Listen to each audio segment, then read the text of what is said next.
The Lord be with you. A reading from the Holy Gospel according to John.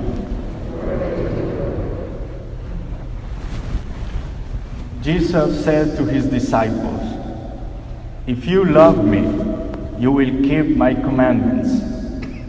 And I will ask the Father, and he will give you another advocate to be with you always, the Spirit of truth, whom the world cannot accept because it neither sees nor knows him.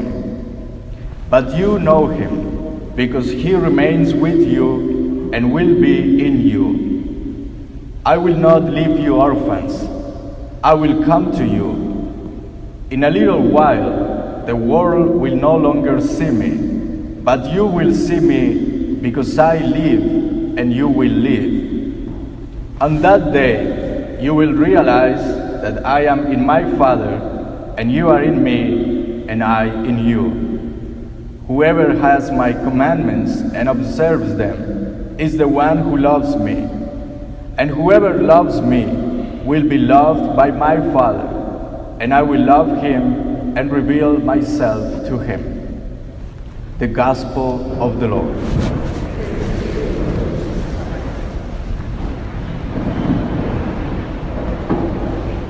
Good morning. Today's readings help us prepare to the Feast of Pentecost, the coming of the Holy Spirit.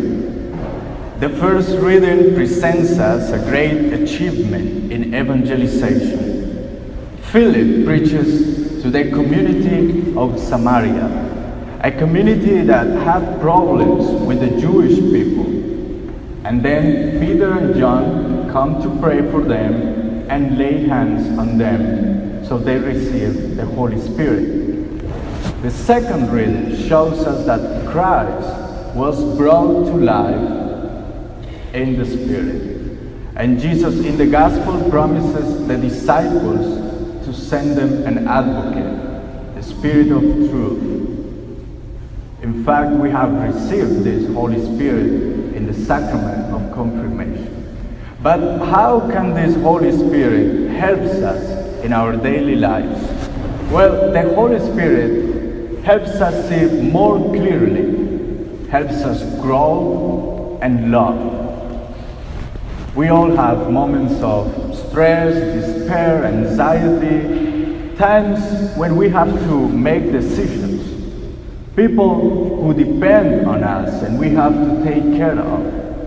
Perhaps sometimes we are so overwhelmed by our job and other responsibilities that we don't make the best decisions and we don't find the right solution to our problems. Well, trust the Holy Spirit. You will be able to see more clearly when you live your life in God's hands, when you allow him to come to your life and make it better. You will see the solution to your problems if you give God the space he needs to add. That means praying, but also paying attention to the signs that he is giving you in your daily life. See what he is trying to tell you through the person who is next to you, through a situation at work, at school, at home. It's not an invitation to be paranoid, but many times we miss the signs that God is sending us because we are so busy trying to solve all our problems without letting him do his part. The Holy Spirit is there to help us see more clearly. Pay attention to the details of your life. Perhaps the answer you're looking for is right next to you or even within you. And the Holy Spirit also helps us to grow in the capacity of discernment, to see more clearly, and also helps us to grow in maturity. We have some blocks in our lives. It could be that we had a difficult childhood, that we had a trauma, that we have issues with our personality. Perhaps we feel that these things don't allow us to live our Christian life to the fullest, because they always keep us back like a heavy burden that we have to carry wherever we go. Well, trust the Holy Spirit. Allow God to show you clearly the roots of those feelings and attitudes that don't let you grow. If we don't grow as human beings, neither our faith will be mature, nor will we be able to live our Christian life. Today we get an example of this in the first reading. Philip preaches to the Samaritans, a people that had conflicts with the Jews. Well, the disciples were also Jews. The book of Acts tells us that Peter and John came to Samaria, prayed for the people and laid hands on them. So they received the Holy Spirit. Can you imagine that the disciples didn't go to Samaria because of their ancestral conflicts between them and the Jews? The whole population of Samaria had not received the Holy Spirit. But the apostles listened to God, put into practice what they learned from Jesus, and removed from themselves any kind of misconception and resentment about the Samaritans. And they just went there, prayed, and laid their hands on them. Do you remember what happened in that town after that? Well, the first reading says, there was great joy in that city. Do you see what happened when we let the Holy Spirit enter into our lives? It was not the joy of one or two families, but the whole city was joyful. It shows us that the Holy Spirit has no borders, nor barriers, nor walls. The Holy Spirit gets over any kind of hatred. He is teaching us to do the same, to let Him add in our lives so we can overcome our internal conflicts and the conflicts that we may have with other people. In that way, we will grow as human beings and as Christians. And finally, the Holy Spirit helps us love. In fact, St. Augustine said that the Holy Spirit is the mutual love between the Father and the Son.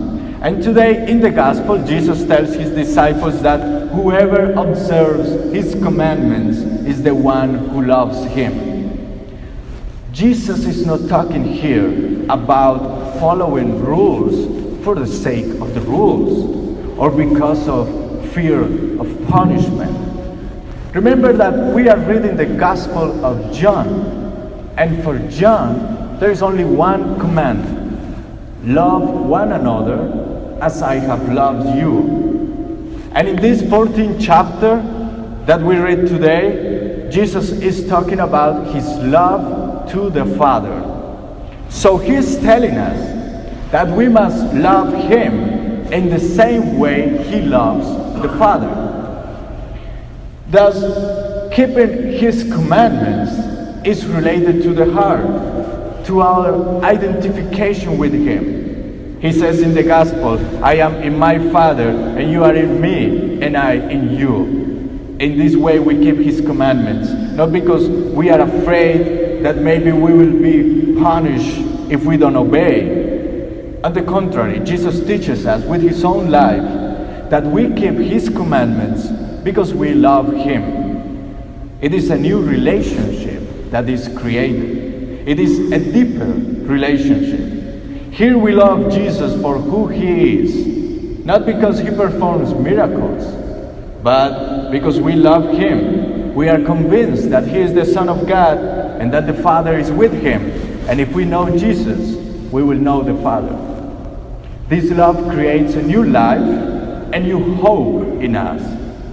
When we fall in love, we have a smile in our face because the person we love gives us hope, gives us joy.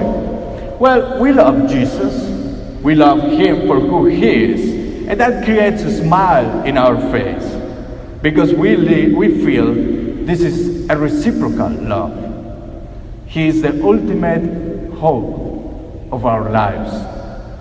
He is the one who raises up when we think we will give up And He never let us alone, because He sends the Holy Spirit every day to our lives, the one who helps us see more clearly, the one who helps us grow, and the one who helps us love.